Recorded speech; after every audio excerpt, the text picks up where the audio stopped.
I'm all in. So am I. Well, I'm definitely all in because I have the winning hand. Antitrust? What's that? It's just like when we're playing this game. There's certain things we can talk about and certain things we shouldn't talk about, just to keep the game healthy, fair, and competitive. Oh, I get it. Let's say we were hypothetically at an annual meeting in Los Angeles. There are probably things we shouldn't be discussing. Look at all those people out there at SLACAL's annual meeting. I hear they sold out the event. Listen up, all you people in the audience.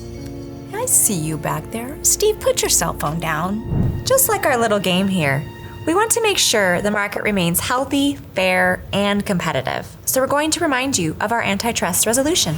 When involved in meetings or other activities of the association, members of the association should be mindful of the antitrust laws. And not engage in discussions or conduct with the purpose or effect, directly or indirectly, of fixing or stabilizing premiums or producer compensation. Engaging in bid rigging or false quotes for insurance. Engaging in potential anti-competitive conduct. Or activities that could adversely affect the cost, quality, or availability of insurance products or services. Or engaging in any other anti-competitive conduct or activities affecting their businesses or the business of insurance. Members are advised that violations of state or federal antitrust laws may result in civil and/or criminal penalties, and that any member acting contrary to the intent of this resolution shall be subject to disciplinary action under the association's constitution. You have been admonished.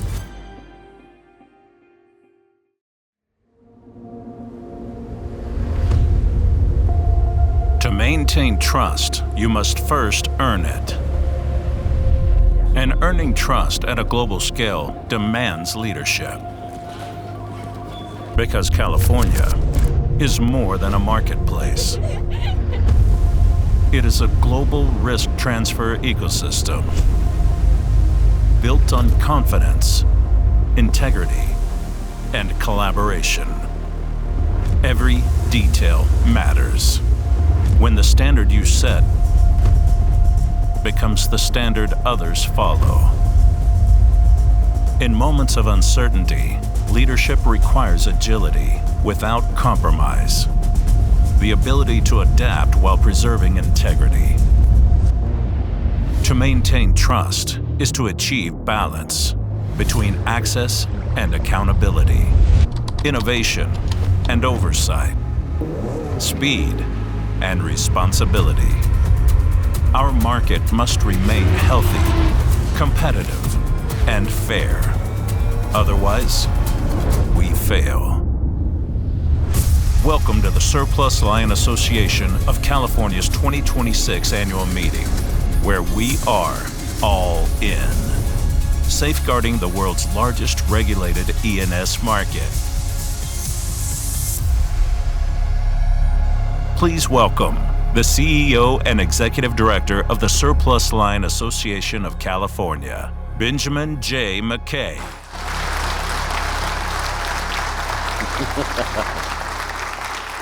Good morning. Good morning. Welcome. Thank you all for being here at our annual meeting. As you can see, incredible turnout.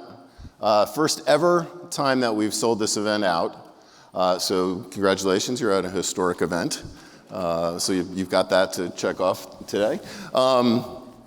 So we are your association, but we also are a stamping office, which means we're the advisory organization for the California Department of Insurance.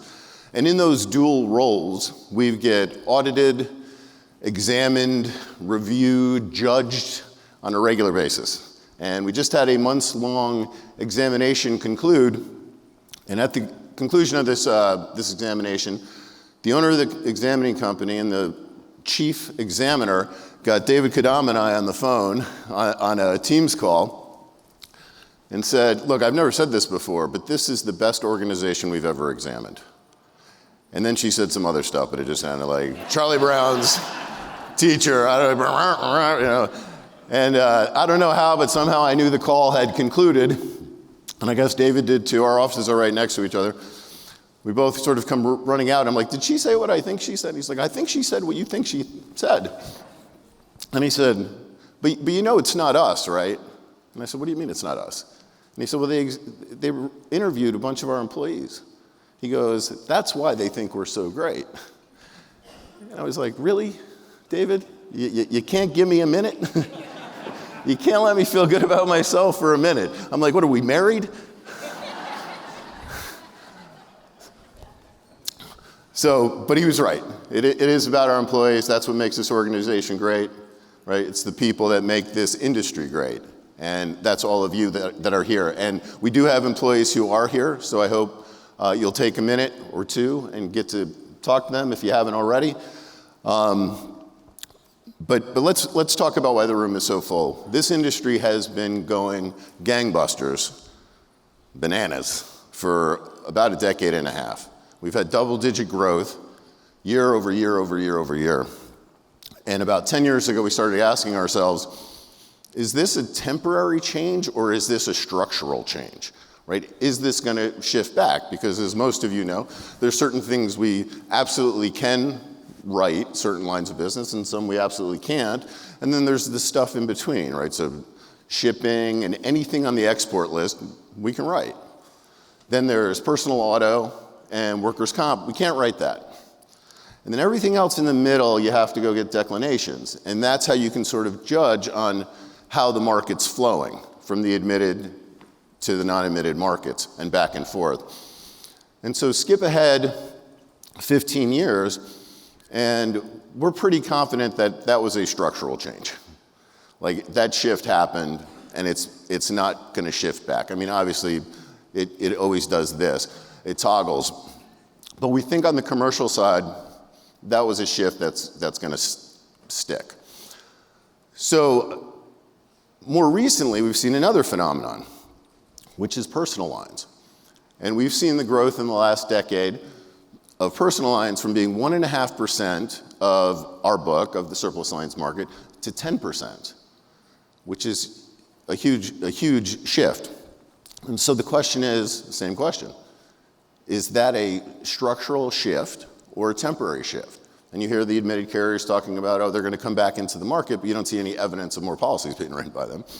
I saw someone last night who works for an admitted carrier in California.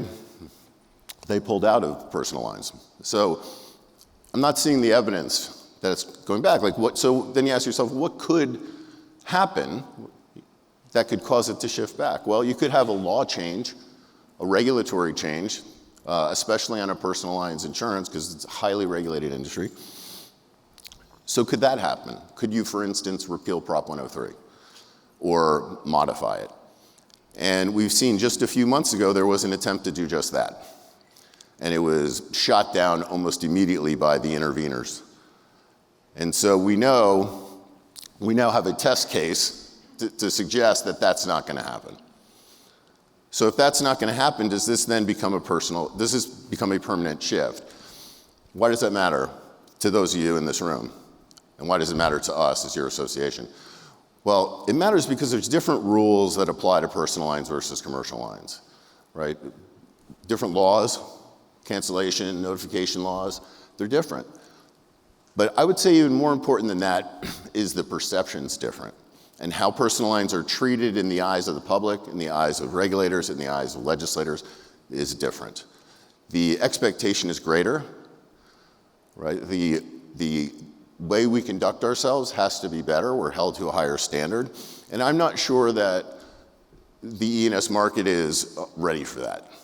I'm not sure that we're 100% all in on how we would handle those claims and those risks. And so as your association, one of the things that I'm hopeful that we can do is through our education function, which is one of our most important functions, is to educate you on this space and in this space. Because it can reputationally be critical, right? We exist, E&S exists because the statute says we exist. The statute could say we don't exist. It could say all business has to be written on an admitted basis. That could happen. So We have to hold ourselves to a very high standard if we want that to not happen. So we have this one shift, structural shift in commercial lines. Second shift, potentially structural in personal lines. We don't know, we'll see. Certainly something we talk about at lunch. But that puts California, it makes our market enormous, hence sold out room, right? So surely that means California is the center of the insurance universe. Not so much. If you're going to ask anybody what are the centers of the universe for insurance, they're going to say, start with London, right? That's where it was invented, right? The specialty marketplace. Then you're going to come across the pond to New York, financial center of the world. And then you're going to keep going, and you're going to land in Singapore. And then Saudi Arabia tried to make a pitch to be the center of the insurance universe, but their laws were bad, so that didn't happen. They don't have the talent, so you have to bring in expats. Certain countries have lots of insurance talent. Countries like, say, California. If we were a country, we'd be the 5th largest country on the globe. We're bigger than all of those countries I just named as a state. And yet, for some reason, we're not. They're the center of insurance and not us. Why? Why? What can we do about that? And should we do something about it? I think, of course, I'm self-interested, but I would say yes, we should do something about it.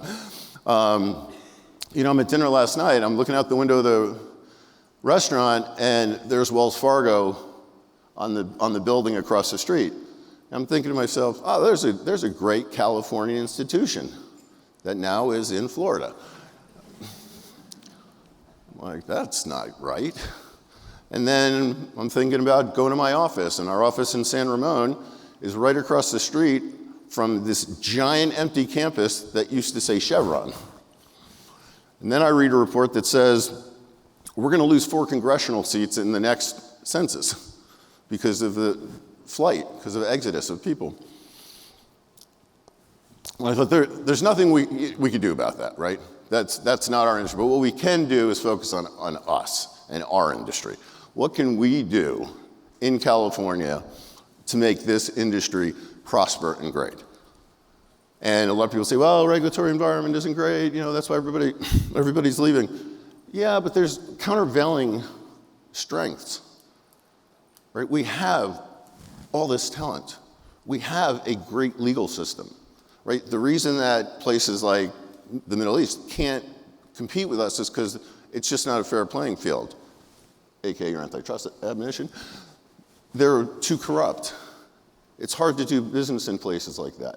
You're willing to take the hit, paying a little more regulation, a little more cost of regulation to have those protections.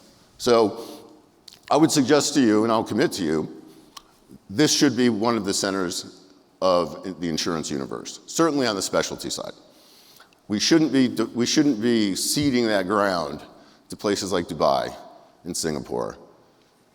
Okay, it should be us.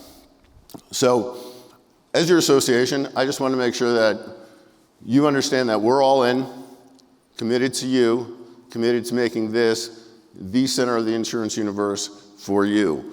But we need your partnership. We need you to understand that you're being held to a higher and higher standard as surplus lines comes out of the shadows and into the mainstream, as evidenced most obviously by the personal lines growth, which is something we can't hide from. So with that, we've got a great program coming up. We've got a great speaker. He's going to be talking more about AI from the technical side. What I want to talk about is being all in from the personal commitment side. Because the only way that we're going to achieve that vision is if we are intentional and we commit, all of us, to making this the best marketplace in the world. So thank you very much. Thank you for being here.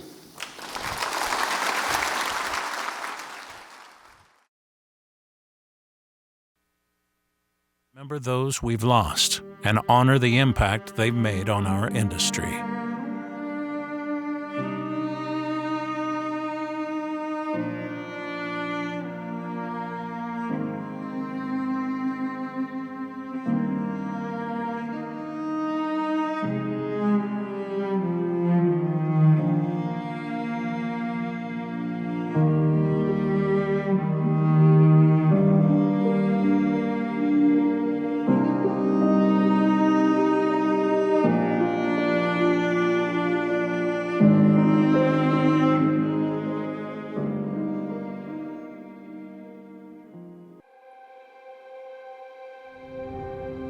All in is more than a mindset. It's a commitment, one that challenges us to show up, give back, and lead with intention. And there is no better example of that commitment than the Insurance Industry Charitable Foundation. In the next few minutes, you will see how the IICF has impacted the association, the industry, and the community at large.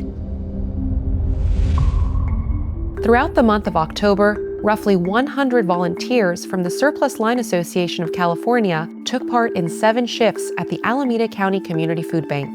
They filled, sealed, and stacked thousands of bags of food bound for families in need. For SLA CEO and Executive Director Benjamin McKay, the initiative represented more than a community service project. It reflected the organization's core values, especially when it comes to collaboration. Here, we're living what we preach. We have the employees giving their time to give back to the community in which we live that has given so much to us as an organization, as a company, as individuals. And so I think this is just a great way for us to ground ourselves in the community and show how much we care and appreciate where we are and where we live and where we work. McKay, who also serves on the board of the Insurance Industry Charitable Foundation, added that community engagement has long been a part of the SLA's culture. The insurance industry is a caring industry, that we believe in community and that we give back. We understand that we have to be good corporate citizens. Today's volunteer event is not just about filling these bags, it's about filling a need. And the SLA of California hopes that this day of service inspires a lasting impact beyond these warehouse walls. Yvonne Williams and Annie McShane, who help coordinate volunteers at the food bank, said the SLA team's enthusiasm stood out. As repetitive as putting each apple in the bag is, there's somebody on that other end that's going to be so grateful to open it up. And the volunteers that come in, they bring such energy to this place. Volunteers truly make our mission possible. We would not be able to do the work that we do out in the community without our volunteer support. Shane McKenzie, an associate data analyst, said the hands-on nature of the work made the impact immediately visible. He also found parallels between the food bank's motto and the SLA's own workplace culture. The person leading the introduction said, "We're joyful warriors here," and that really matches the ethos of the SLA. The warriors part is what we do is important. You need to be focused. You need to care about what you're doing and passionate. For Chandrani Mukhopadhyay, another SLA volunteer, the experience offered a powerful reminder of community connection. I'm so happy and proud to be part of this company and to be able to give back to the society. But it's, as a whole, is a humanity we are serving, right? You feel connected at one point. After a month of volunteer shifts, the SLA's efforts left a lasting impression on both the community and the volunteers themselves. The impact was felt not just in the meals provided, but in the shared sense of purpose and camaraderie it inspired across the organization.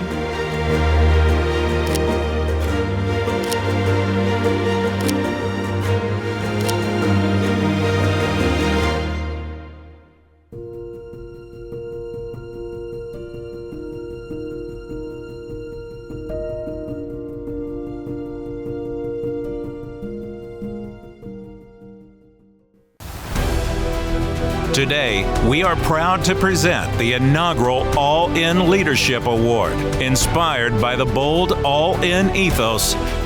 This award celebrates leaders who set the standard for excellence across the industry.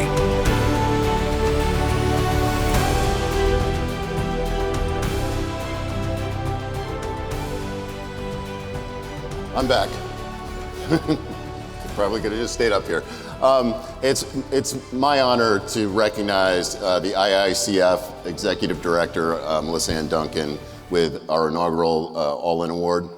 The IICF is our way as an industry to show we care. It's the most obvious, most powerful way that we do that.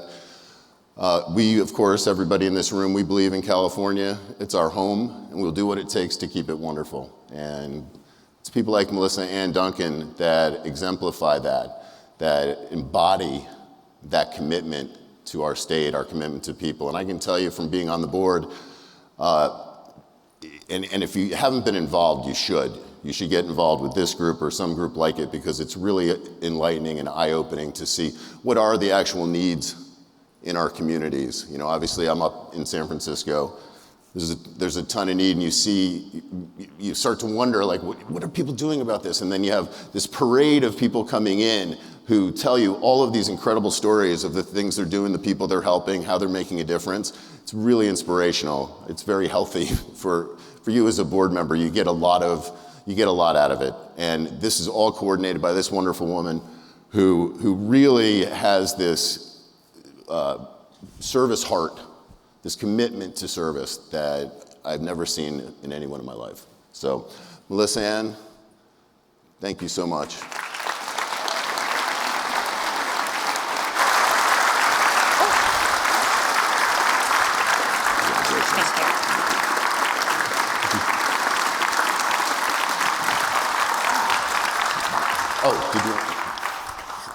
I'll quickly just say thank you so much. It's truly an honor and privilege to be here and accept this on behalf of the work of the Insurance Industry Charitable Foundation and our dedicated board members and supporters. It is truly unique to have an industry foundation, one that is made up of competitors. That's a unique thing in the world. So thank you for your support, for your recognition, and for your participation. Our industry truly is all in for the community, and I see that firsthand every day, all day. So I invite you to join us in our effort as we service our community and making it better together as united industry. Thank you.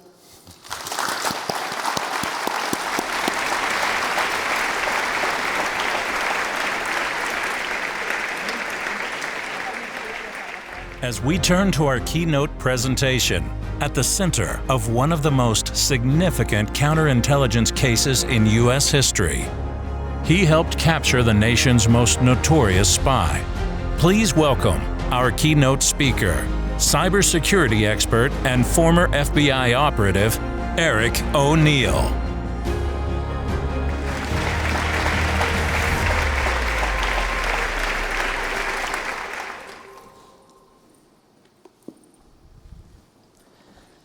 Robert Hansen steps on a bridge in Foxstone Park in Vienna, Virginia, which, if you know your East Coast, is right outside of Washington, D.C. Now, it's February in the evening, around 7:13 at night, and it's bitterly cold. In fact, it's February right now. We're 25 years after this event. And coming from D.C., thank you very much for bringing me out here. I think I just exchanged 7 degrees for 70, and I don't want to go home. We're locked in ice. But here, during this story, Hansen is alone at night. Now, this is important. Autumn has stripped the leaves from the trees so he can see all around him.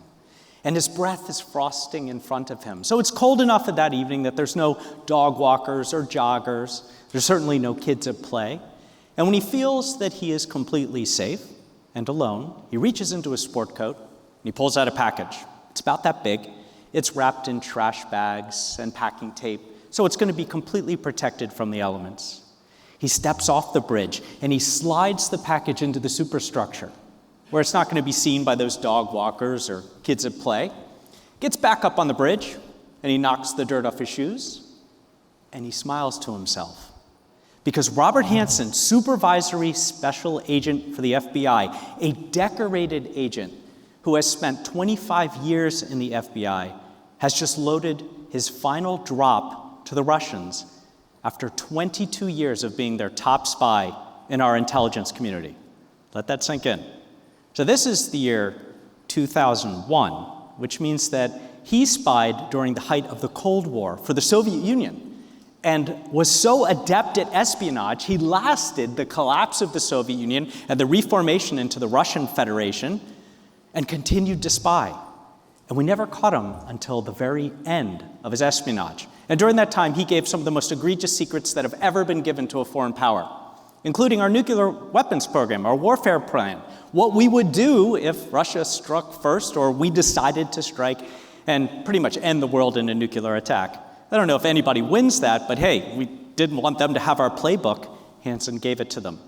Undercover operations, undercover operatives, people like me And if you know anything about my background, I was an FBI ghost. I was a fully undercover operative who was supposed to be catching spies and terrorists, and was brought in at the very end of Hansen's career to catch him in this case. And don't worry, by the end of this keynote, we will catch Robert Hansen. The bad guys don't win during my keynotes. And so much more. Our continuity of government plan, like I said, undercover operatives, and even all our spies. Another spy just recently passed away in prison, life in prison, Aldrich Ames of the CIA. And between Ames and Hansen, every single one of our assets in the Soviet Union was discovered, all of our spies, and they were either executed or pressed into hard labor. So we were completely blind during the Cold War. A lot of people don't actually know that.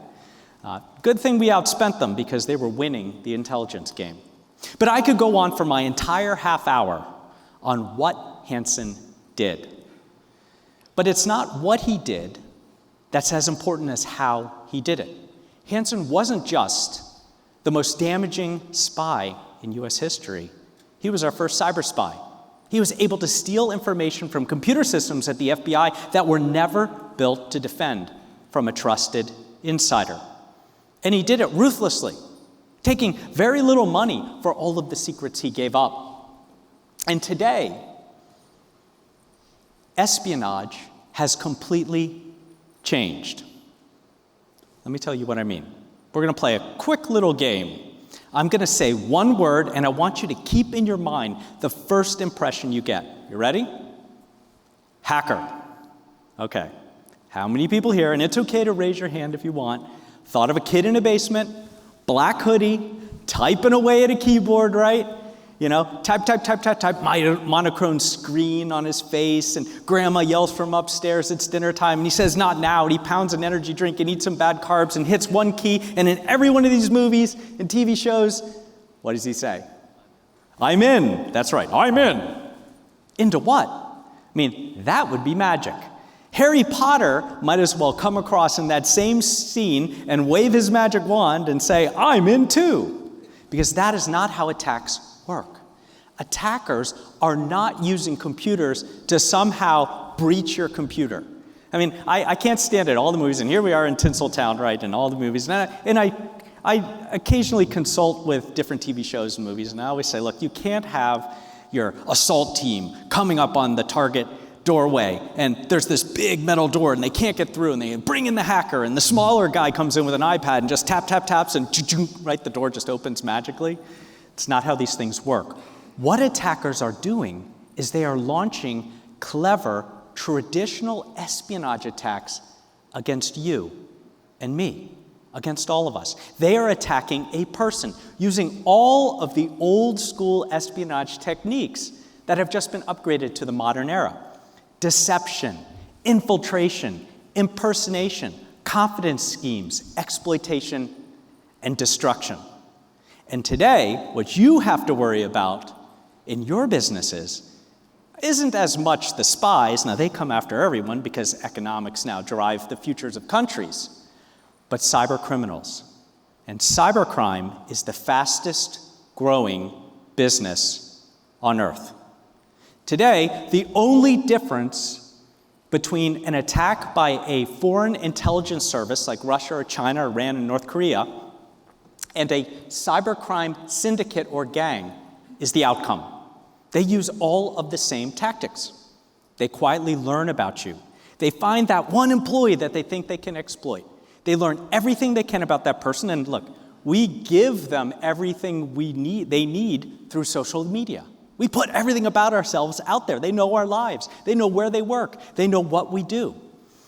And then they craft the perfect trick, the impersonation or the confidence scheme, or someone to gain the trust of someone who knows, I probably shouldn't trust that.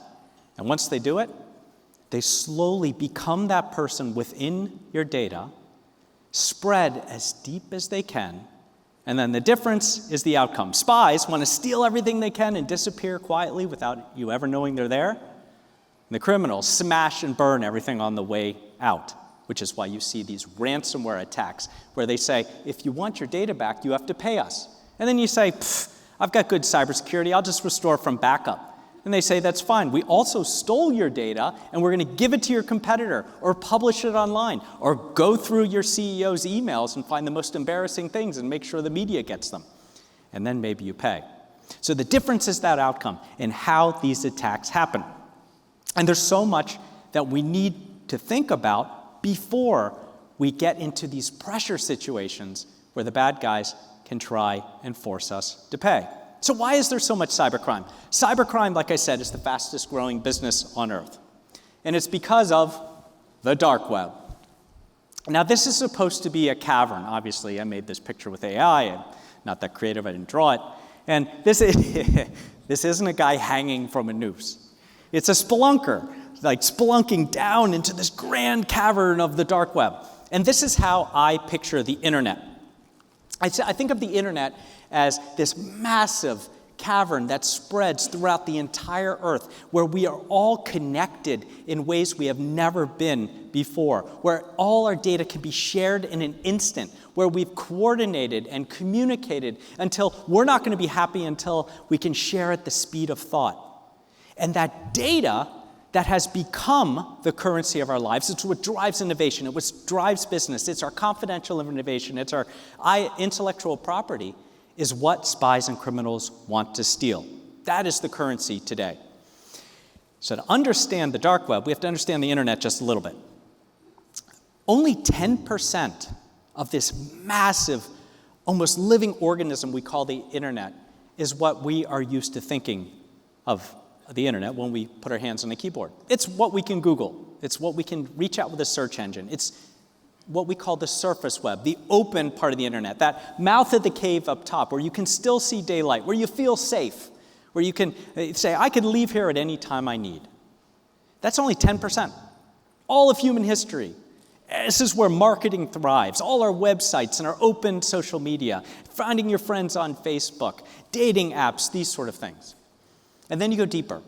You got to put on your overalls and your knee pads and elbow pads, and you put on your helmet with your carbide lamp, and now you're crawling down these small little tunnels. And deeper, this is the deep web. Now, this is not a bad area of the internet. Sometimes people get this wrong. This is where cybersecurity thrives. It's all of your customer and client information, your medical records, finance, and your bank accounts, your email that is protected, hopefully, by your username and password and two-factor authentication, and everything you want to secure in your life. This is the battleground between cybersecurity and spies and criminals. And at the very bottom, the deepest, darkest part of the internet, the most difficult place to get miles and miles of spelunking deep into the earth, is the dark web. And here, there be monsters. You can buy and sell anything on the dark web. There is a marketplace for whatever you desire. Depravity at the touch of a button. I'm going to make you great at your next cocktail party, by the way. You know, when you're hanging out and someone comes over and you're having a conversation, you can just say, hey, you ever heard of the dark web? They're like, no, I didn't. And I'll say, oh, I can give you a 5-minute primer on that. But look, if you're in the dark web, you can buy anything. It's the biggest arms marketplace on earth. You can even buy a ghost gun, for example, and then go make it on your own home 3D printer. It's the biggest drug trade on earth. And you know what might be interesting is when they ship it to you, they use U.S. mail. They ship it in coffee cans, which makes it harder for the dogs to sniff it out. It's the biggest human trafficking marketplace on earth. You can buy people. And I don't want to get into some of that because it's the kind of things that you can't unhear once you hear it. But it's also ground zero for cybercrime. And right now, just the cost of cybercrime syndicates and gangs who have e-learning programs and the ability to bring people in and teach them how to launch attacks, and then, of course, they get a 25% kickback of all of these successful attacks, right? This whole supply chain of crime. Just the cost of cybercrime moving through the dark web today is over $14 trillion. Let that sink in. $14 trillion in crime being stolen from you and me and all our organizations and businesses. So if the dark web had a GDP, now there's no brick and mortar stores, there's no properly recorded entity.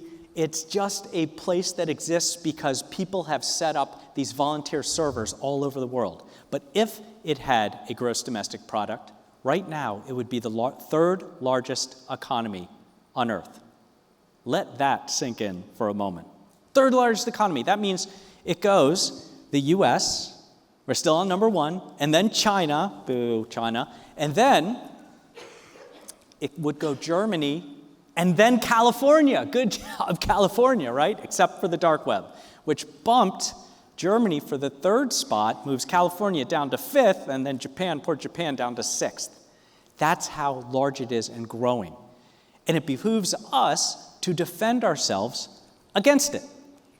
A couple quick stories. Just to understand what it feels like to be in the center of a cyber attack. When I was a kid, when I was a junior in high school, I got called out of class in the middle of class. My best friend who was in school with me shows up with the Dean of Student Services. Now, when the Dean of Student Services, shows up at your classroom, normally you're in a lot of trouble. He says, Mr. O'Neill, I need you to come with me. So I go with those two. Next thing I know, I'm in the car with my buddy and his parents driving home. And nobody told me anything until I got to my house and saw that it was a smoking wreck. And I took a look at it. And what had happened is this old Victorian home, right? And the way technology progresses is sometimes fascinating. Back when it was built in 1890, you had a fireplace in every room.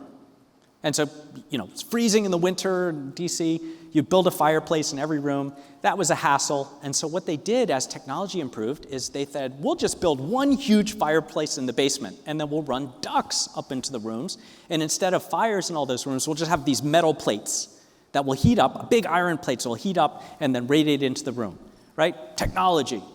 And then, of course, at some point, boilers were invented and radiators, and they put radiators in every room, big boiler in the basement, and got rid of all those fireplaces and turned them into what? Closets, because you can't have a room unless you have a closet. Otherwise, real estate agents don't know what to do when they sell your house. They removed every duct except one. For some reason, when they turned all these fireplaces into closets, there was one duct that continued to go up through the house and into my room. And so as I looked at the home, that we had just moved into about a year before, there was a huge empty hole at the front room of the upstairs where my room had been. And so as a junior in high school, I lost every single possession that I owned. I have nothing, before my senior year in high school. All of those things that I grew up with, I don't even have a teddy bear from when I was a little kid. And that's what it can feel like to be in the center of a cyber attack, where everything is burning around you and where you don't know what to do because you're in the center of a pressure situation. And that is not where we want to be. So let me give you a quick example of the sort of situation that you can be pulled into and why cyber attacks are targeting individuals and not computer systems. I got a request, right? I'm a public speaker. If you didn't notice, that's kind of what I do. And I got a request to speak. And it was to a brilliant, large mega church in Cape Town, South Africa. And I was excited. It was email directly from the pastor. And when I say, by the way, email, I want you to hear dun, dun, dun, okay? Because emails are still the #1 way cyber attacks happen. I get the email and it says, we'd love to have you come speak. We saw the movie Breach. There's a movie about me, by the way, Universal Pictures. Check it out. And Ryan Phillippe plays me in the movie. He's a great guy. And it said, we think that there's a faith-based inspirational keynote you could put together because there's some of your religion and catching Hansen, and we want you to craft that. And I crafted the keynote. It popped right in my head. It's a great keynote. And I went back and forth with him. And just to make sure, I checked him, right? I checked the name of the pastor, looked online, saw Hillsong. Okay, it all looks legit. And I said, I'd like you to call me. Just so we're not doing this on email. We had this great conversation. I reverse looked up the number. It was a Cape Town phone number, as a private number on a cell phone. And he had other people in his staff call, and we were talking about the specifics. We negotiated a contract. He said, please buy your first-class ticket. That was part of the contract. This wasn't just going to be a first-class flight to Cape Town. My full speaker's fee, which is what you want when you're a speaker, right? And I was going to fly in a pod. I was going to get the lay-down, bed flying over there. They sent me my hotel confirmation, and then I felt uneasy about it. I bought the first class ticket, $10,000 on United, non-refundable. Yeah, you see, everybody's noticing the mistake faster than I did, right? And then I get hit with the next part of this. We would like you to please pay the work permit, visa, and repatriation fee that you need. And I was like, what? It's like thousands of dollars of extra stuff. And I'm like, what are you talking about? Or like, oh, well, you have to do this. With repatriation, we don't want you to immigrate to South Africa, so you need to pay this, it's escorted, and you get it back when you leave. I was like, this doesn't sound right. I mean, I am a lawyer, right? And I'm supposed to be a spy hunter. So this made me feel really uneasy. So what I did is I'm assessing this whole time, and I feel like this might be too good to be true. So I investigated. I called the consulate, the embassy in Washington, D.C. I mean, I'm there, right? And I asked about these. It's like, you don't need a visa. You just come right in. There's no work permit for speakers. That's silly. And I've never heard of a repatriation fee. And I knew that this was a cyber attack. So I happen to be the kind of person who has a particular set of skills. And I was able, in one other thing, is don't give your personal cell number to someone who used to investigate and catch spies for a living. But the cybercrime group had used their personal cell numbers. I was able to quickly learn exactly who they were, their identities. I did some things I'm not going to talk about in polite conversation, and then I turned them over to the Cape Town police, and they will never harm speakers again. But I also learned that they had preyed on speakers for years. Some of them who showed up at Hillsong to speak. Could you imagine if, I took this $10,000 flight and I landed in Cape Town and I got into the hotel and I got up the next morning and I threw on my suit and tie and I showed up at Cape Town. I was like, hey guys, I'm here to speak. And they're like, we don't know who you are, but you probably were scammed. How am I going to go home and tell my wife that I just spent $10,000 to go on a vacation alone to South Africa? That's not going to work. And the fact of the matter is that these impersonation attacks or confidence scheme attacks are getting worse. Trust has become an uncommon commodity. Trust today is the most valuable asset and resource we have. If you can't trust your data, if you can't trust those who access your data, then you don't have anything. Because that person could be a spy or a cyber criminal. And right now, cybercrime is bankrupting companies. So what was my greatest asset, our greatest asset as a family when that house burned down? It was our insurance. There's the tie-in, everyone. It was critical. I wrote my first draft of my book. And I always send my books to my dad. He's an attorney and he's great. And because I know my dad will give it to me straight. I hated this chapter, right? And you need that when you're a writer because you want everything to be great. And he read it and he said, you may not say that we didn't have a good insurance policy on that house. I will be embarrassed in front of everybody I know. And he's like, we had a great insurance policy. We got most of our possessions recovered. We rebuilt the whole house. So that I rewrote it, and it kind of sounds better. I thought it'd sound better like, my house burned down, and we didn't have insurance, and it was terrible, right? No, it's actually better that we had an excellent fire insurance policy, and we're able to rebuild and able to recover. And not just that, the insurance company were our quarterbacks. They took over. They told us what we needed to know. They told us what we had to do, including getting all of our friends and family to show up in our driveway. And we handed everybody notepads, and they just out of memory were writing down things they saw in our house because it was all like melted to slag so that we get reimbursed. So it becomes so important. That's one of the most important things you can do to prepare ahead of attacks, because attacks are getting even more nefarious. These impersonation and confidence schemes and tricky deceit that is used by attackers. When I say trust is an uncommon commodity, what I'm talking about is the future of cyber attacks, and it is now. By 2026, that's this year, right? By the end of this year, 90% of what we see online will be synthetic. Let that sink in. 90% will be synthetic. That means created by AI. If you don't believe me, just scroll through social media or look over your kids if they're sitting there just doing what my kids call bed rotting. They'll tell me, hey, Dad, I'm going to go bed rot for a while, which means they just sit there and waste their life scrolling. And I'm like, no, you're not. Go read a book. But most of it is just created by AI. If you're reading things that journalists are writing, I can see the AI editor in the writing. If you're listening to people talk on teleprompters, I'm talking about our politicians on C-SPAN, they are reading something that's been created by AI. AI is driving so many things, and 90% of what we see is synthetic. What can we trust? And how do we know what to trust? So here's a great story, a sort of sobering story, but an important one. This story takes place in Hong Kong. It's the Hong Kong office of a multinational corporation, headquartered in the UK. And the protagonist, let's not call him the hero of this story, is a finance manager in the Hong Kong branch. And he receives an, ready, you got it? Email. That's right. Who heard the dun, dun, dun?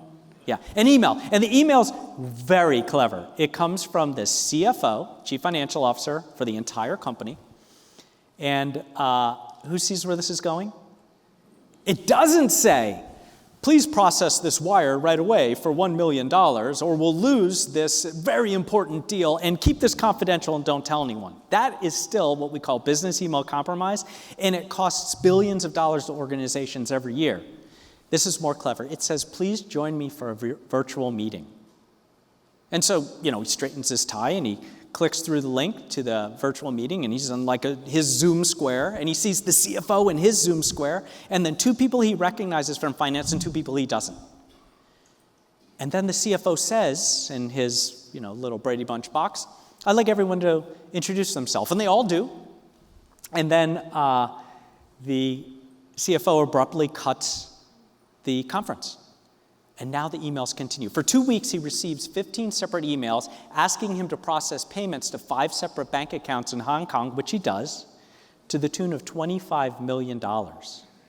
Until that feeling in his stomach, what I call the cop instinct, right, turns into an ulcer.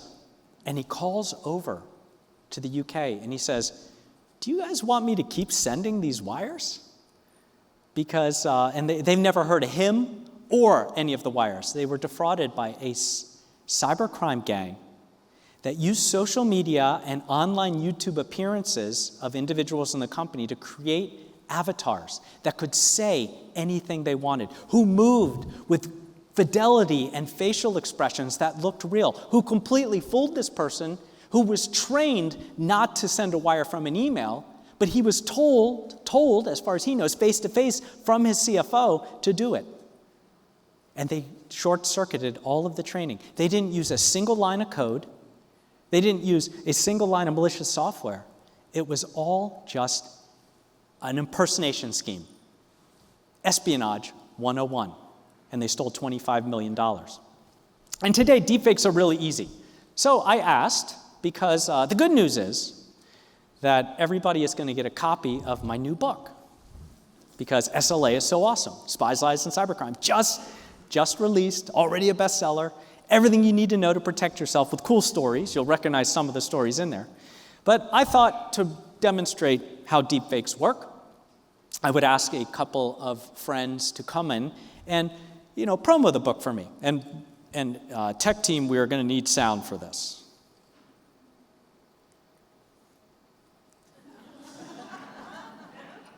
Spies, Lies, and Cybercrime is the only book you need to save yourself from horrible spies and cyber criminals. The best book.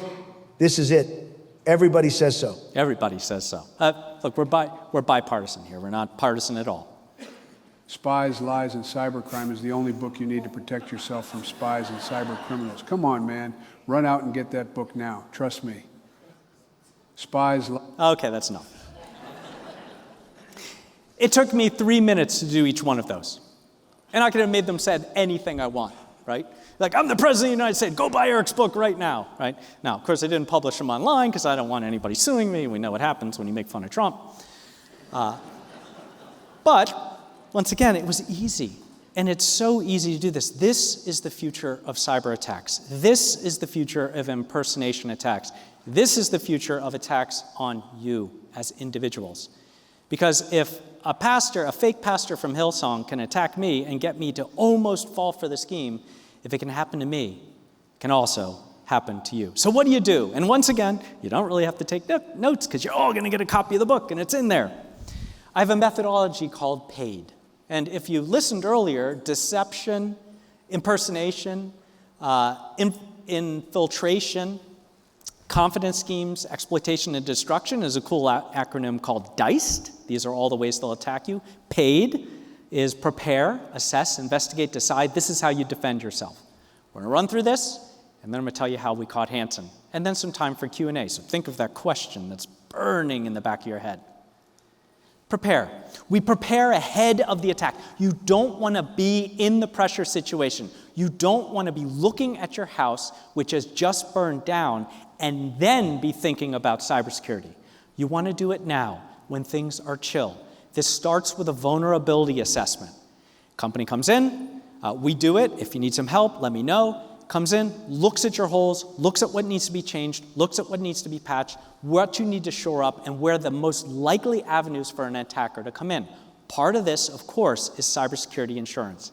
If you don't have cybersecurity insurance, when your house burns down, it's on you to fix it, to rebuild it. So that is critical. But a big part of preparation is ensuring that you have the right-sized security for your organization. And there is no one-size-fits-all.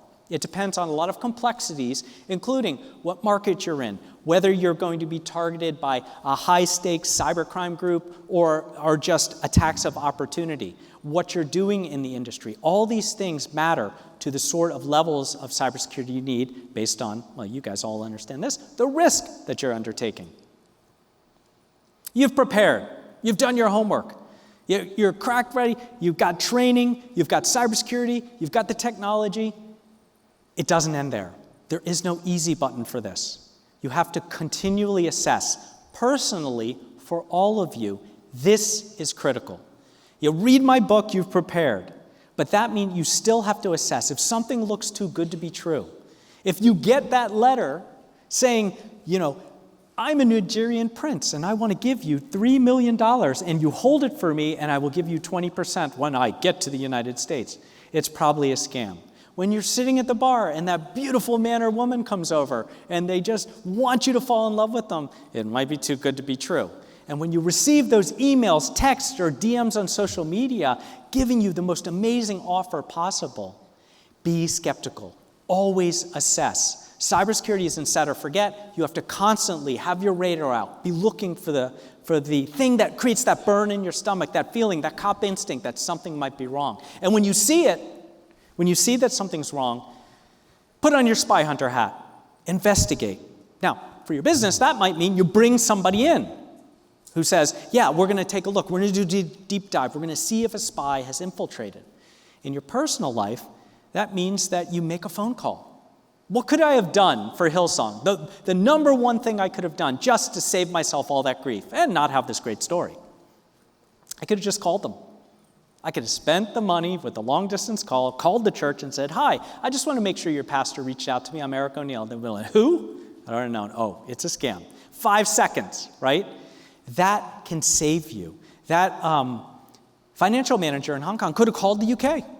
Could have called the CFO right away. Just, hey, just saw you in a Zoom conference. Just want to make sure that you really want me to do this. He would have been, what? Right? Solve the problem. So sometimes short-circuiting this need we have just to do everything online can save you a massive problem.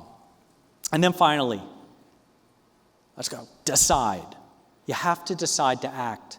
You have to take action. You can't just passively hope that you're not a victim. Because it's not a matter of whether you will be subjected to a cyber attack. It's when. It might already be happening right now. So ensure that you're taking the steps as soon as you can. And I probably will get asked this question, so I'll just answer it right now. What is the number one thing that you can do to protect yourself against a cyber attack as an individual? Is turn on two-factor authentication everywhere. Don't rely on a password. They're absolutely terrible. I spend an entire chapter in my book just talking about why passwords actually are useful to cyber attackers. because we rely on them, we think they work, and they don't, especially in a world of AI that can guess your password in seconds. So always use something in addition to the password. This is where normally my crowds are like going into their phones and they're like, I better turn on two-factor authentication quickly. You'll have time for that. And turn it on everywhere, especially on your email and social media. Attackers like to hijack your social media and then pretend they're you and compromise all your friends and family. So you definitely don't want that to happen. Now we've come to the portion where we talk about catching spies and how we caught Robert Hansen. So here's the thing about Hansen. He's a 22-year decorated supervisory special agent. He was also a cyber intelligence pro, right? Counterintelligence pro. His job was to catch spies. And in fact, at one point in his career, as the top analyst against the Soviet Union, an FBI squad looking for the legendary spy, only known as Gray Suit, that was the code name given to this spy somewhere in the intelligence community, and no one had any idea where. They went to Robert Hansen and asked to give them a list of people it could possibly be. And he did. About 100 names, a wild goose chase. And the FBI spent years chasing all the wrong people while he just laughed to himself in his office, counting his money on his desk that he would receive from those drops to the Russian. They asked him to catch himself, which if you're a spy is the best place to be. So this is what we were up against. But we got lucky. At the very end of his career, right about when he was going to retire, in December of 2000, he's going to retire in April of 2001, a former KGB intelligence officer who decided he wanted to retire somewhere warm, sold a little file of information for $14 million, and I've got a daughter who's 17, who finally just got into college, so thank God, but I've got 2 more coming. This is why this guy is brilliant. He says, I want the money, but I also want you to guarantee the school of my choice for my 2 teenagers, full ride. So he didn't even have to apply. They just got right into college. All of you parents who have teenagers will understand the pain of those applications. And he's gone, witness protection. He doesn't want to wake up one morning and eat a muffin laced with plutonium, because that's basically how Putin deals with traitors. And we need to build our case off this slim file of information. It's a cassette tape, a bunch of letters, and a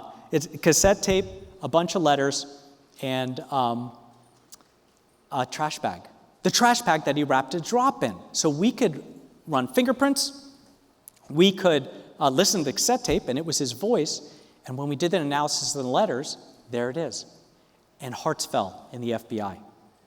Because this was the guy that they had asked to catch himself, the legendary Gray Suit. So what do? They create the most sophisticated and unique case the FBI has ever run in FBI headquarters, gave him his dream job, put him in charge, and then found the only person who knew how to catch a spy and turn on a computer, that was me, in the room with him and said, go catch him, right?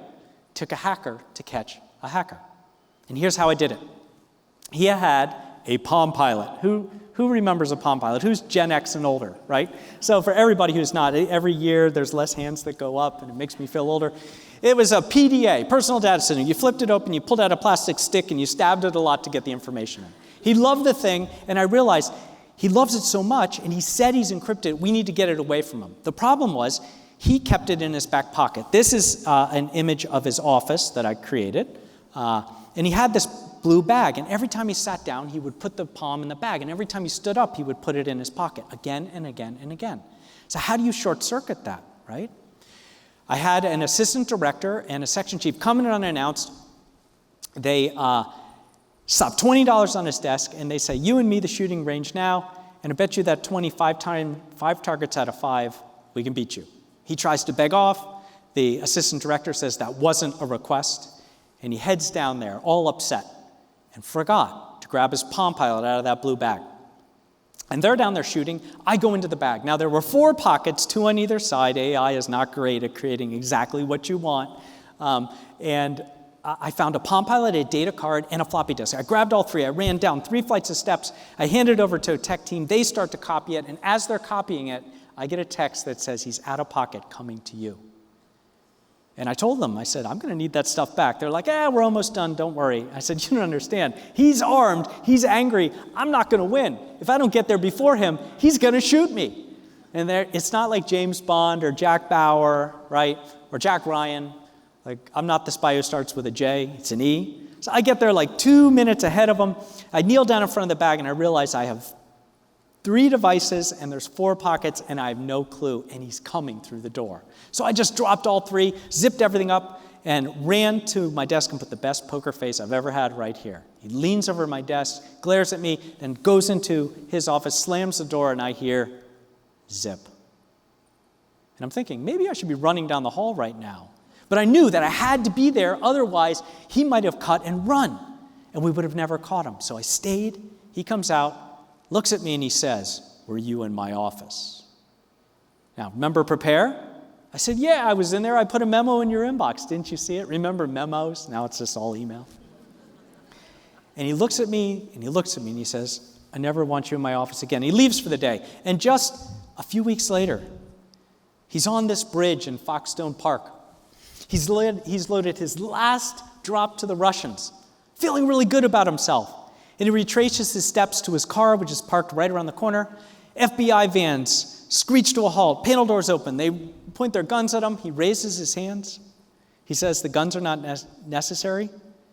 And then he says, "What took you so long?" We knew not only where he would be, but 7:13 at night, because the Palm Pilot is a digital calendar. And that, my friends, is how you catch a spy. Thank you very much.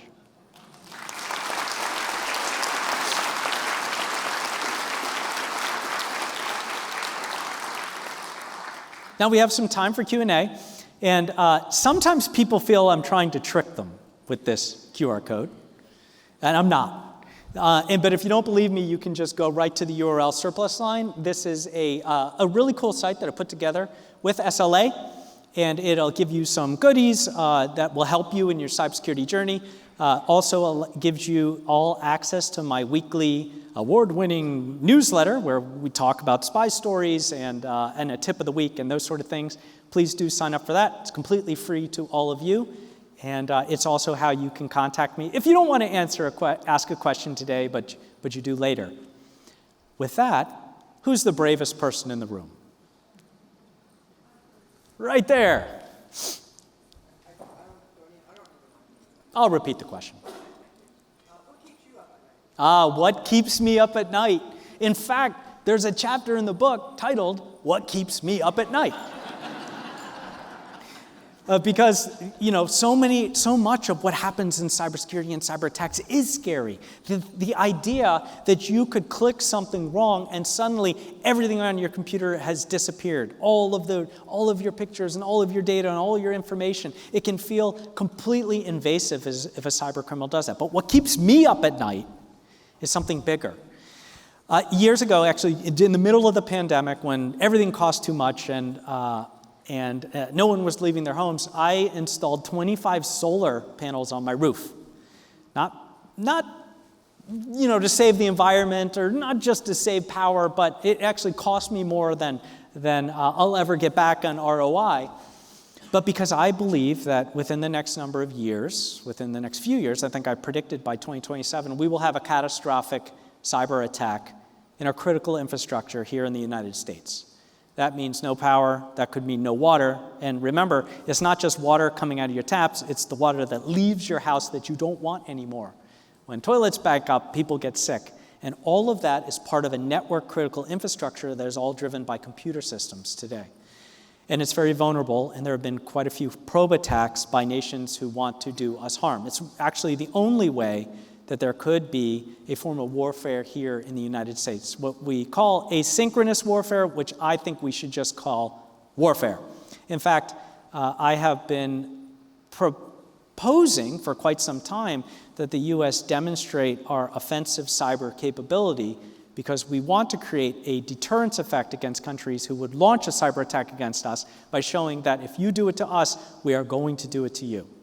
You turn out our lights for 2 days, you guys don't get power for 2 weeks, that kind of thing. That's what keeps me up at night. The fact that I could wake up and go to flip a switch and there's no power. Now, I love reading, So, I'll do we got plenty of books in the house, but at some point, that's going to get a little old, and I would love to have that power back. Great question. Right in the back there.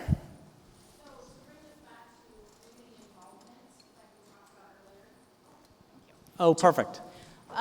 In all of your years, what do you see as some of the most common denominators for this criminal activity? So keeping in mind, if we worked in our grassroots efforts to, with poverty, with drugs, what are you seeing? If you could take a guess, or maybe you outright know, what are the motivations for this? So the motivations are money. You can make a fortune as a cyber criminal.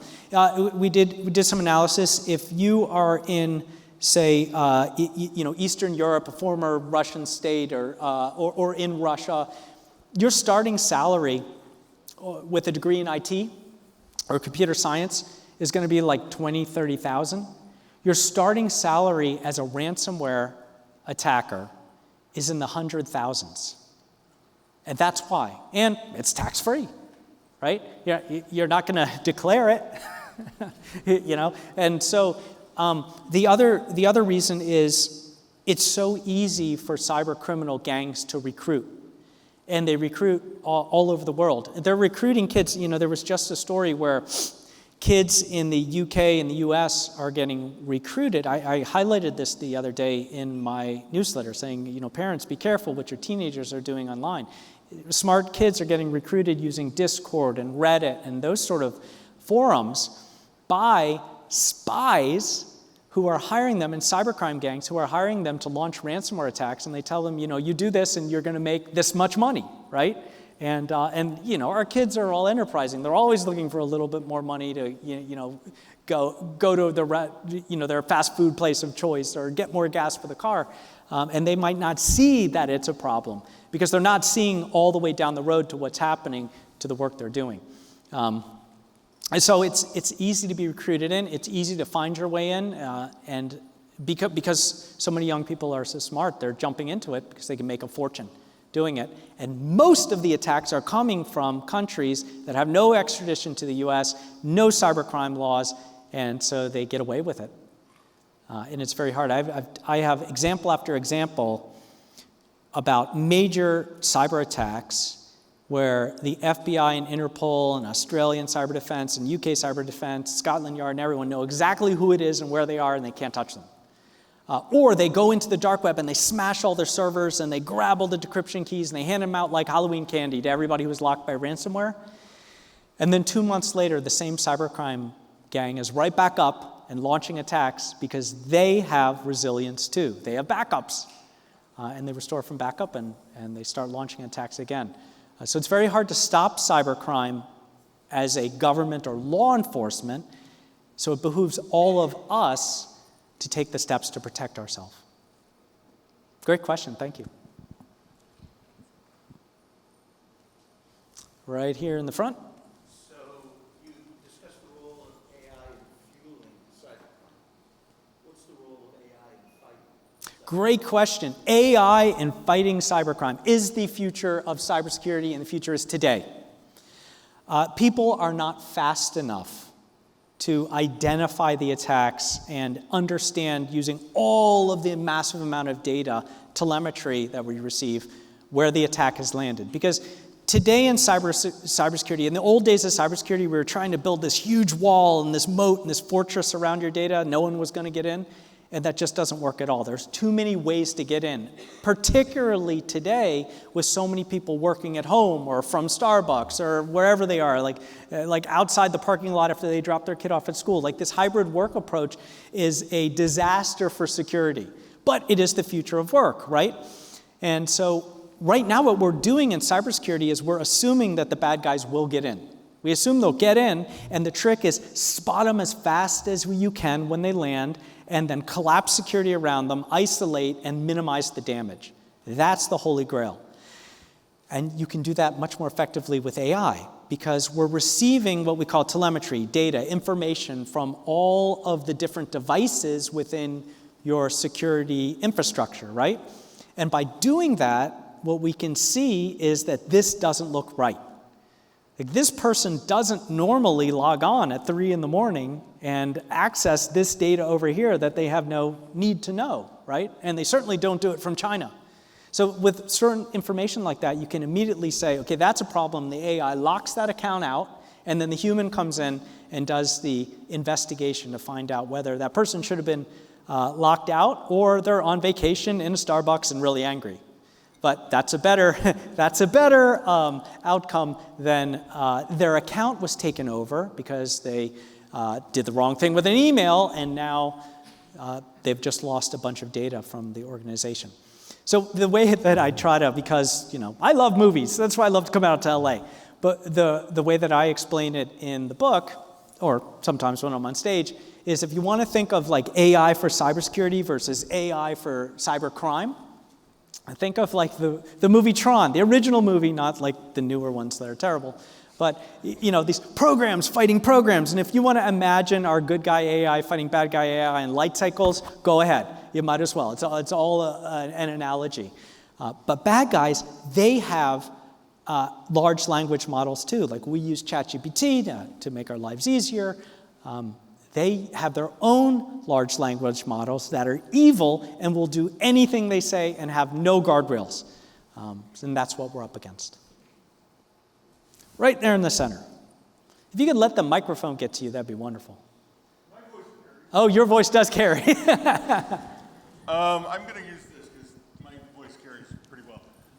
As the deep fakes become more prevalent with videos and whatnot, what is, and you mentioned that you call, but as you're watching the deep fake, what is the best thing to look out for to identify them? Yes, so here are a few things. When you're dealing with a deepfake, look for a few things. One, they want to fool you, but for a purpose.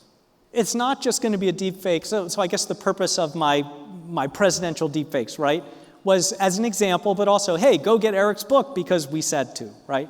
We're going to see a lot more. Just wait until our next election. You're going to see deepfakes with people saying things they never did. We're already seeing photos from crisis events be altered by AI and changed. Some of that's come out. You can go research it if you want. I don't really get into politics on stage.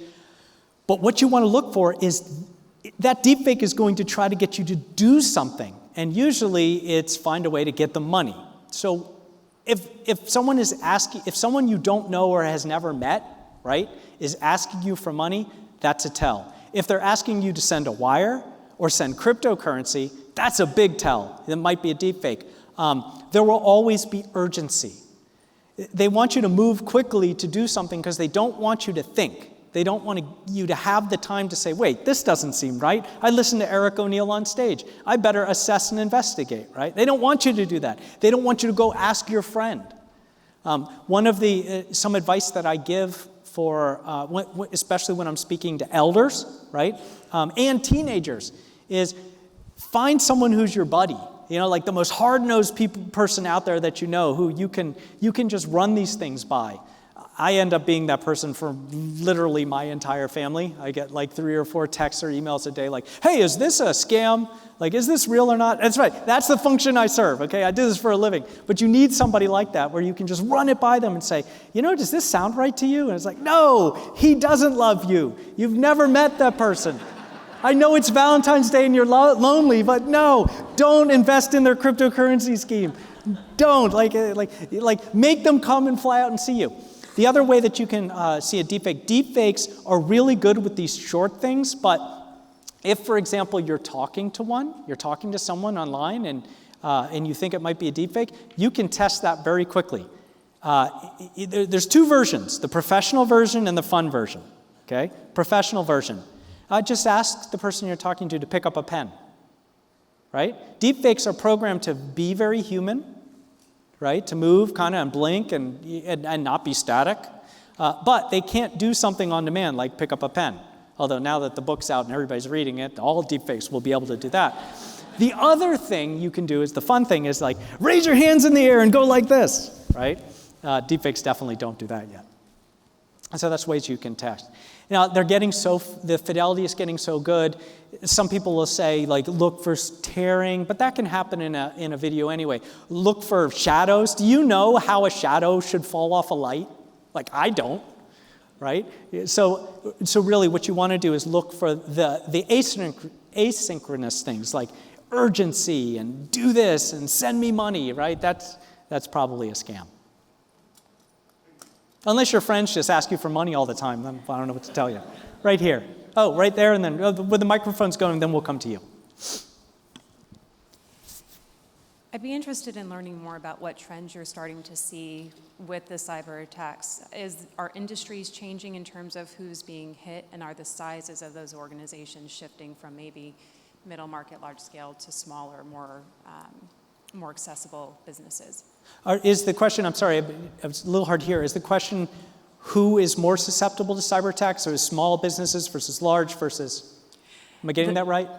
Sort of. So the current trends. So we know previously retailers, healthcare were being hit. Yes, got it. And then what size of organizations are you starting to see trend in terms of activity? Here are the trends. So right now, health, finance are the top two verticals that are getting hit. Why? That's the kind of data where if you can lock them with ransomware, or now it's what we call double extortion attacks, steal the data, right, because you're in the network anyway, and then when they say, I got a backup, go to hell, then they say, okay, well, we have all your data, we're just going to sell it and embarrass you, and you're going to have to send disclosures to all of your clients and customers. So those two, right now, the SMB world, small and medium businesses, are getting hit at an extraordinary rate because cyber attackers know that they tend to have less investment in cybersecurity and be easier targets. The rule of thumb in these trending in where cyber criminals are going is to look at where they're going to be able to create the maximum amount of pressure and make the most amount of money as fast as possible. So they want to create that pressure situation and urgency to pay, and they don't want to spend a lot of time after they've done all the work getting paid. So that's why they're looking at places like healthcare, where they know that they've just stolen medical information about people, and those organizations absolutely don't want that out. Financial is the same way. Education has been a big vertical for quite some time because, student records and records of underage people. So yeah, there's trends, but really any target that doesn't have good cybersecurity is great ground for a cyber attack because, once again, if the criminals were, if they were really ready to go out and work, they'd get a real job. They wouldn't launch these attacks. They're, at heart a little lazy, and they want to make money as fast as possible.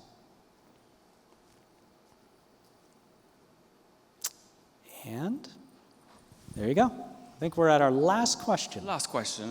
First of all, thanks for your presentation.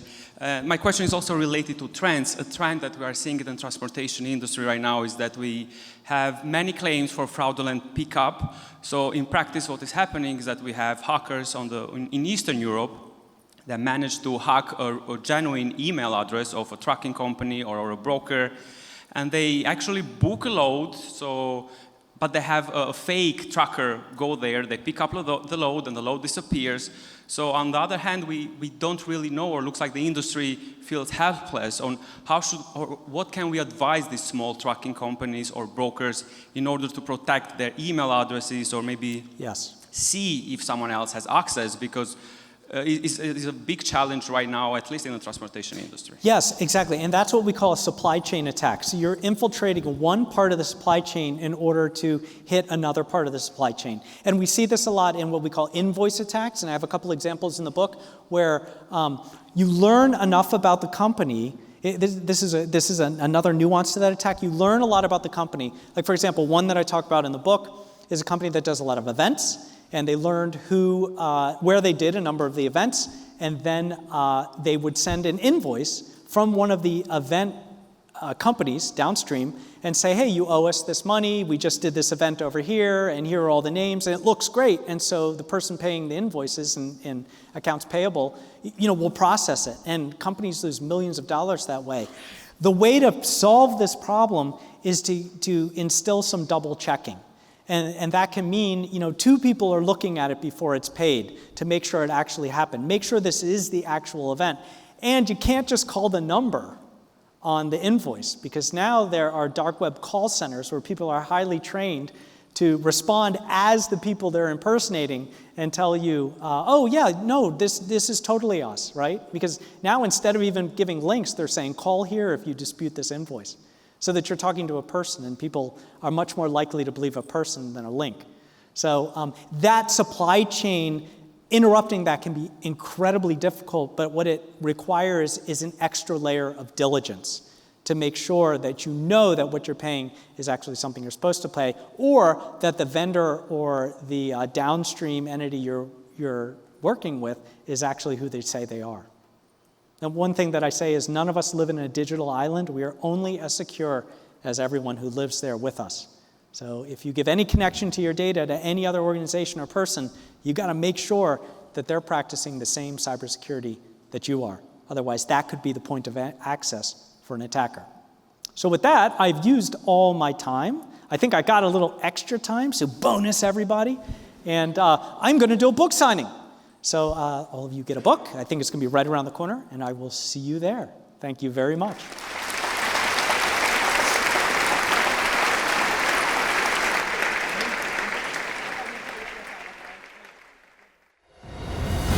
Please welcome to the stage Sarah Nichols, Secretary-Treasurer of the Surplus Line Association of California's Board of Directors.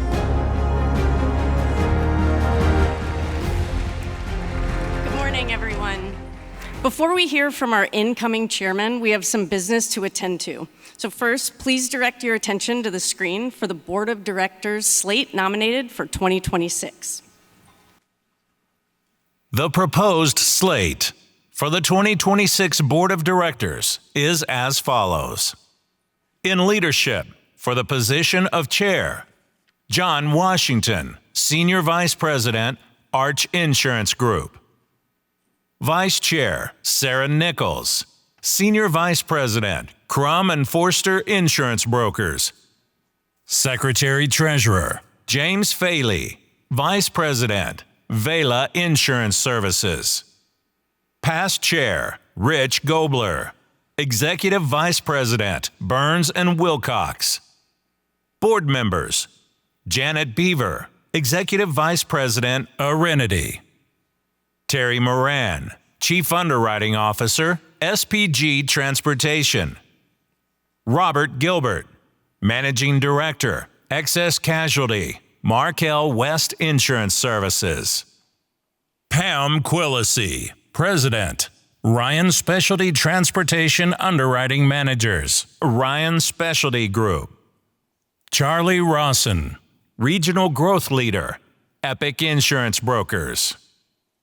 Christopher Bauer, President, GenCap Specialty. John Larson, Vice President, Casualty, Westchester. Charles Ford, Western Region Underwriting Manager, Sompo. John Fosdick, Office President, CRC Insurance Services. All those in favor of approving the slate as nominated, please say aye. Any opposed? Perfect. Well, thank you. Please give a round of applause for the 2026 SLA Board of Directors and Officers. We have one last item of business before I introduce the new chairman of the SLA of California. You all should have received a copy of the 2025 annual meeting minutes. I hereby certify that the minutes are true and correct.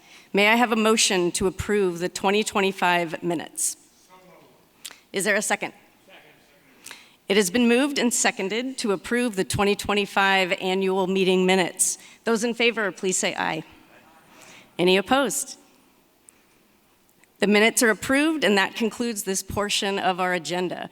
With that, please join me in introducing the new chair of the SLA Board of Directors, John Washington.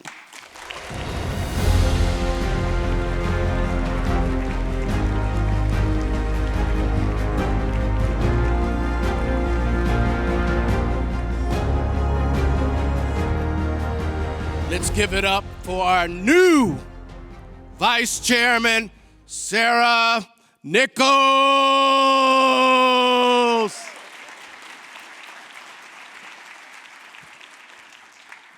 Everybody awake?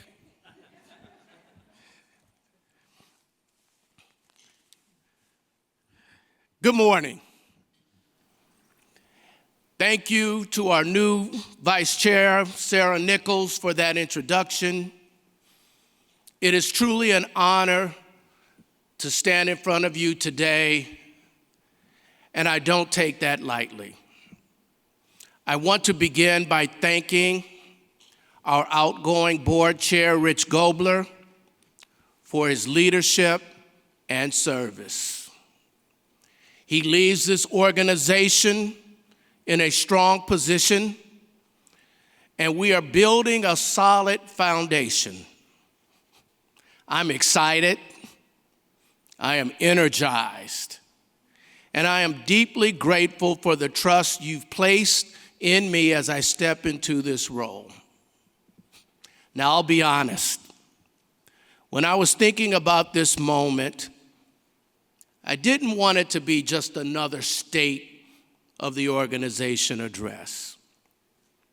I want this to be about people, about purpose, and about where we are headed together.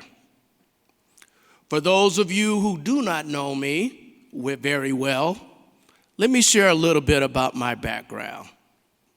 Now, you're not going to believe this, but this July marks my 40th year in the insurance business.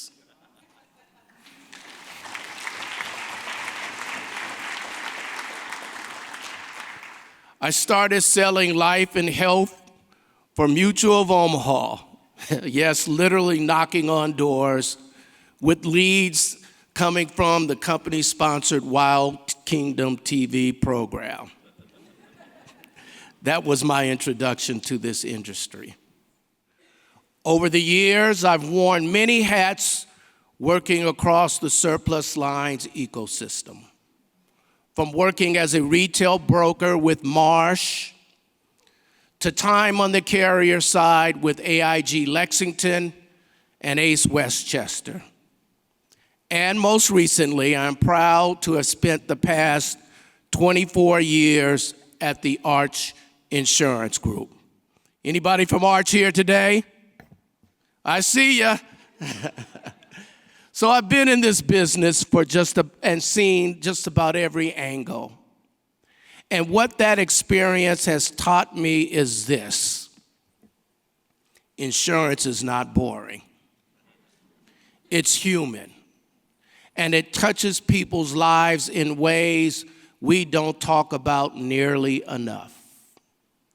That perspective has stayed with me throughout my career and has shaped how I think about service, innovation, and leadership. Now, what drew me to the SLA of California and eventually to be on the board? It was the culture. When past chairman Tom Cardello, whom I have a deep admiration and respect for, first asked me to get involved, I wasn't sure. Like many of you out there, my day job was a handful. But I showed up to those board meetings. I participated. I shared my thoughts. And I quickly learned that my voice mattered. Since joining the board, what stood out to me the most is how intentional this organization is. There's real debate. There are different perspectives, but there's also respect and a shared commitment to do what's right for the membership. I've learned that the SLA doesn't just respond to change, it prepares for it.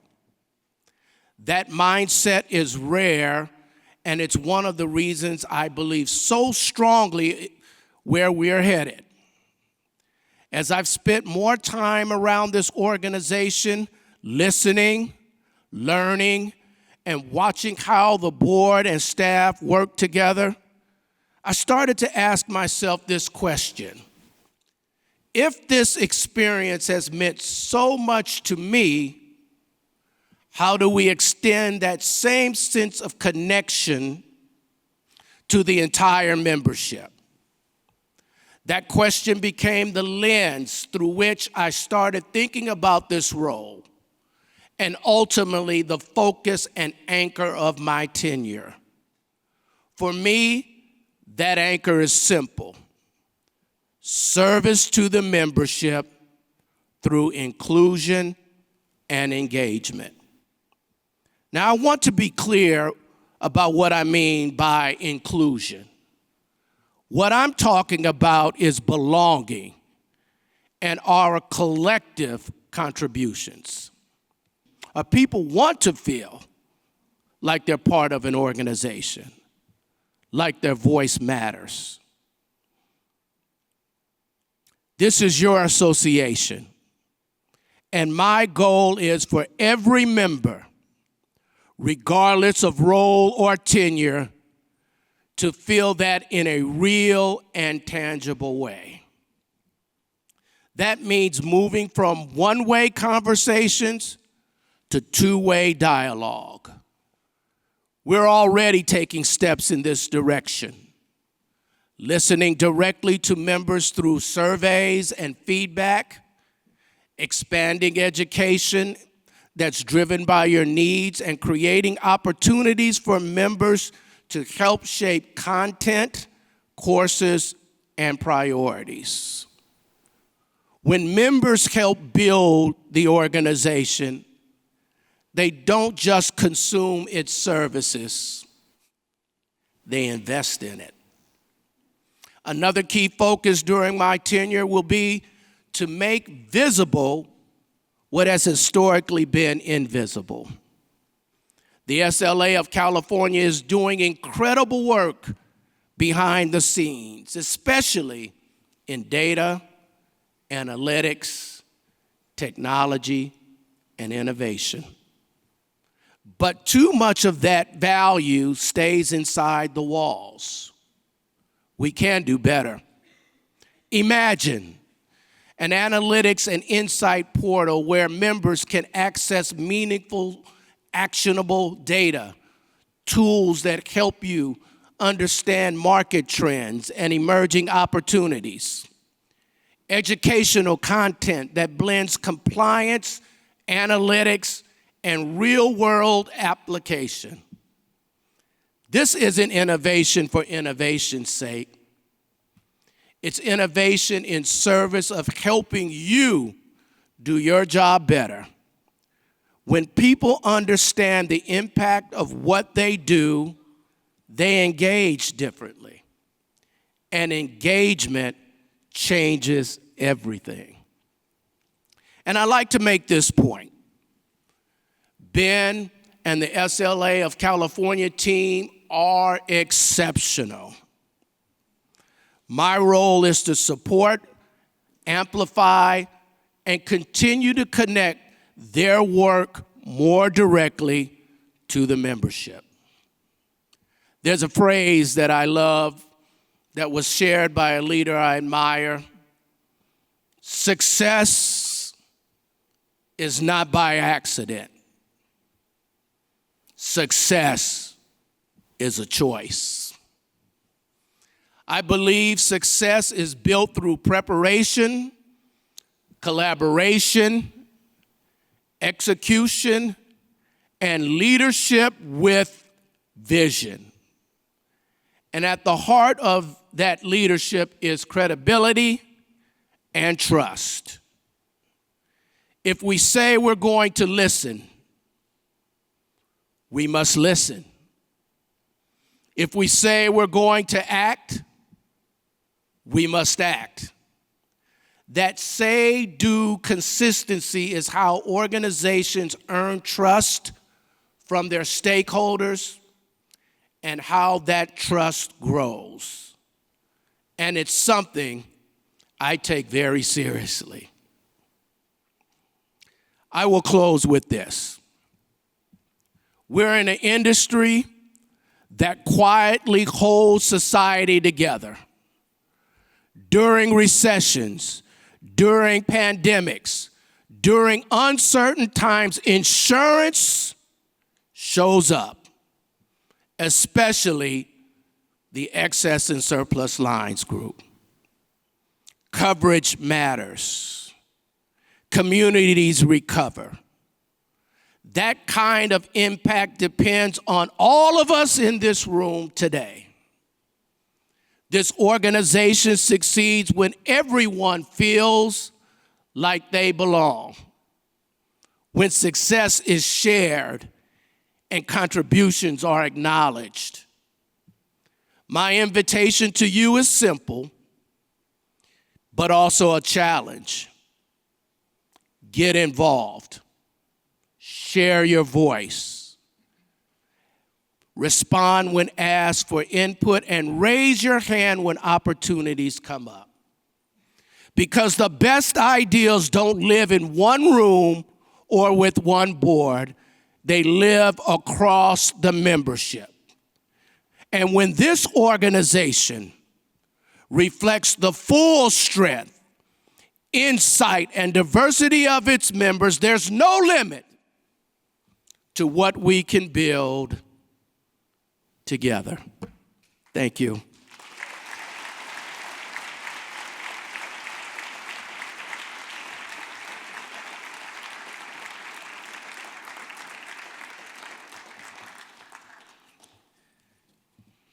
As we close today's annual meeting, we come to one of the Surplus Lines Association of California's most meaningful traditions, the passing of the lutein bell. This moment marks the change in leadership, but a recognition of service, stewardship, and the responsibility that comes with guiding the association forward. Today, I have the honor of recognizing our outgoing chair, Rich Gobler. Over the past 2 years, Rich has led the Surplus Lines Association of California during a period of rapid growth, modernization, and expanded influence both nationally and globally. His tenure has been defined by a deep focus on member value, strong partnerships, and ensuring this organization is prepared for a faster, more connected insurance marketplace. Simply put, Rich helped position the Surplus Lines Association of California as a modern, credible leader in the industry, and we are better for it. As many of you know, each outgoing chair is honored with a replica of the lutein bell. Traditionally, the bell was rung twice for good news to indicate a ship arriving safely, and once for bad news, so everyone with an interest could hear the news at the same time.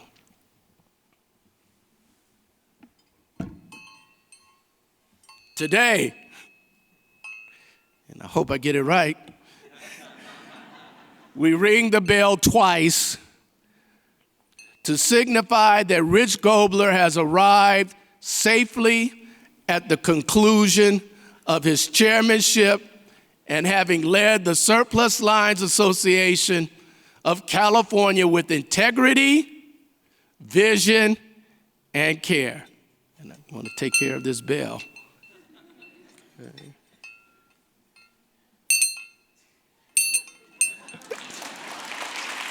I did it.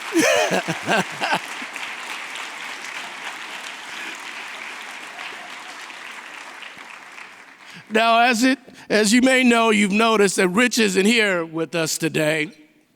As it turns out, he happens to be actually in London, where the real lutein bell resides. So rather than let a little thing like geography get in the way of tradition, we decided to use a little Hollywood magic, movie magic. We are in LA, right? After all, to help make that happen, please welcome Phaedra Jackson, the Surplus Lines Association of California Assistant Vice President of Events and Operations.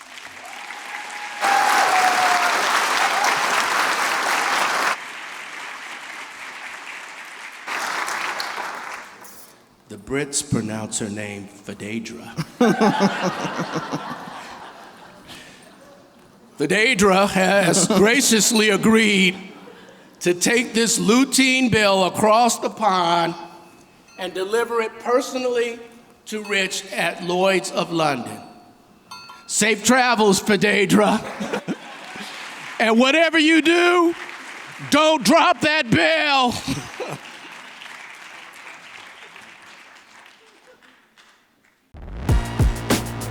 Let me find the groove. Step into a spot, always playing smooth. Gotta shine like I'm brand new. And I'm never standing still, always making moves. Yeah, cause when I'm moving like this, yeah, I get you moving like that. Yeah, I get the whole room lit. Yeah. Hey, Rich. Hey, Phaedra, what are you doing here? Well, I flew all this way to give you something important. On behalf of the Surplus Line Association of California, we would like to thank you and congratulate you on finishing your term as board chair. Wow, awesome. Thank you for coming all this way to London to bring this. You are welcome. And thank you for everything that you and the team do. You're welcome. I would love to stay, but I have our annual meeting to run back in LA. Well, hold on 1 minute, I got something. Please give this to John Washington. This is some proper English tea and some cookies. I can't promise the cookies will make it back, but I know he'll love it. Safe travels, Phaedra. Cheerio. Cheerio. To my colleagues, friends, and members of the greater Surplus Lines community who help shape our market, serving as chair of this organization has been an incredible honor. Over the past 2 years, I've had the opportunity to guide an association that plays a critical role not just in California, but in the national global surplus lines market. Together, we've strengthened partnerships, invested in innovation, and kept our focus on where it belongs, delivering value to our members. I'm especially proud of the culture we continue to build, supported by a dedicated staff and board that truly cares about the future of our industry. California operates within a global ecosystem, and SLACAL is positioned to meet what comes next. Thank you for the trust you've placed in me and for the privilege of serving as your board chair. John, thank you for the lutein bell. As you can see, the original's behind me. This association is in great hands with you at the helm. Have a great afternoon, everybody.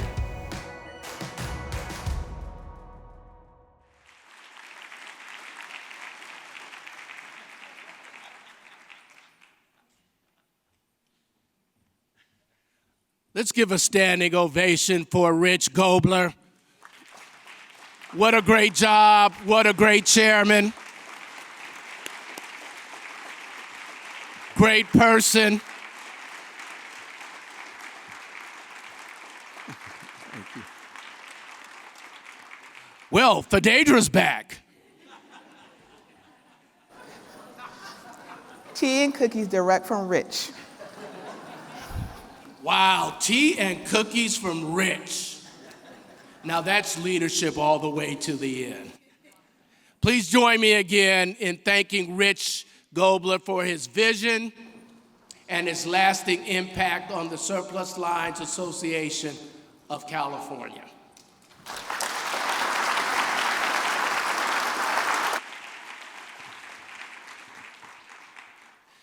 Before we conclude this meeting, I'd just like to extend thanks to Phaedra Jackson for putting together this event. Gabriela Sanchez Garcia for her work and the production team that made this all possible. So let's give them a hand.